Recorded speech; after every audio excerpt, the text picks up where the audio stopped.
Hello friends, আজ দেখো আমি নিয়ে চলে এলাম মিষ্টি দইয়ের রেসিপি। তো দইটা কিন্তু খুবই টেস্টি হয়েছে। ইফতারে যদি এই ঠান্ডা ঠান্ডা দই পাওয়া যায় মনটা কিন্তু একদম খুশি হয়ে যায়। তাছাড়া বাড়িতে এইভাবে যদি দই বানানো থাকে তাহলে কিন্তু আমরা যখন তখন লস্যিটাও বানিয়ে নিতে পারি। তো চলো আমি দইটা বানিয়ে নিই। এখানে আমি 1 লিটার দুধ নিয়েছি, দুধটাকে ভালো করে জাল করে নেবো। তার আগে আমি দেখো 1 বাটির মতো দুধ কিন্তু তুলে রাখলাম। এরপরে আমাকে ভালো করে দুধটাকে ফুটিয়ে নিতে হবে। দুধটা ভালোভাবে ফুটে গেলে আমি এখানে পরিমাণ মতো চিনি দিয়ে দেবো।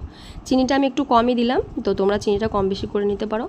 তো দুধটা ভালো করে ফুটে গেলে আমি এখানে দেখো অন্য একটা পাত্রে একটা ক্যারামেল তৈরি করে নিচ্ছি। 1/2 কাপের মতো চিনি দিয়ে চিনিটাকে ভালো করে কিন্তু আমি জাল করে নিলেই কিন্তু এটা একটা ক্যারামেল তৈরি হয়ে যাবে।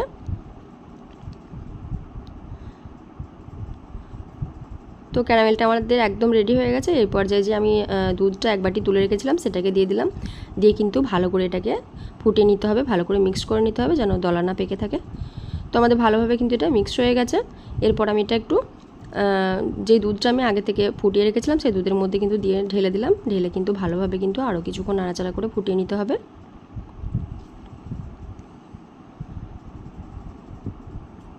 তো দুধটা কিন্তু আমাদের ভালোভাবে ফুটে গেছে। এরপর আমি দুধটা কিন্তু নামিয়ে নিয়ে ঠান্ডা করে নিচ্ছি।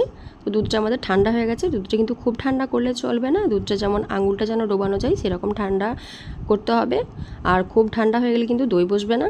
তো এরপর আমি এখানে মিষ্টি দই নিয়েছি, দইটাকে ভালোভাবে ফেটিয়ে আমি কিন্তু এই দুধের মধ্যে দিয়ে দিলাম। দিয়ে ভালো করে কিন্তু আমাকে ঝাঁকিয়ে নিতে হবে যাতে দুধের মধ্যে দইয়ের দলা না পেকে থাকে। তো ভালোভাবে কিন্তু আমাদের মিক্স করা হয়ে গেছে। এখানে আমি কয়েকটা প্লাস্টিকের বাটি নিয়েছি, দেখো বাটির মধ্যে কিন্তু আমি দইগুলোকে সেট করে দেবো। তোমরা চাইলে যে কোনো পাত্র নিতে পারো, মাটির ভাঁড়ও নিতে পারো। তো আমাদের সমস্ত দইগুলো কিন্তু বসানো হয়ে গেছে। এরপর আমি একটা পুরানো বেডশিট নিয়েছি, বেডশিটের মধ্যে কিন্তু আমি দইগুলোকে সাজিয়ে দেবো। এরপর একটা স্টিলের ঢাকনা দিয়ে কিন্তু আমি ঢেকে দিচ্ছি। এরপরে দিয়ে বেডশিটটাকে আর একটা পাল্টা ঢাকা দিয়ে ওপর থেকে একটা টাওয়াল দিয়ে আমি এটাকে সারা রাত রেখে দিচ্ছি। সারা রাত না রাখলেও হবে, তোমরা 5-6 ঘন্টা রাখলেও কিন্তু দই বসে যাবে। তো এখানে আমি নেক্সট মর্নিংয়ে তোমাদেরকে দেখাচ্ছি কেমন হয়েছে দইগুলো কিন্তু আমাদের সব বসে গেছে। এরপর আমি 1 ঘন্টা ফ্রিজের মধ্যে রেখে দিচ্ছি। ফ্রিজের মধ্যে রাখার পর তোমাদেরকে কেটে দেখাচ্ছি দইটা কেমন হয়েছে। তো দইটা দেখেই বুঝতে পারছো কেমন হয়েছে। একবার কিন্তু ট্রাই করতে পারো, আর ভালো লাগলে লাইক এবং সাবস্ক্রাইব করে দিও।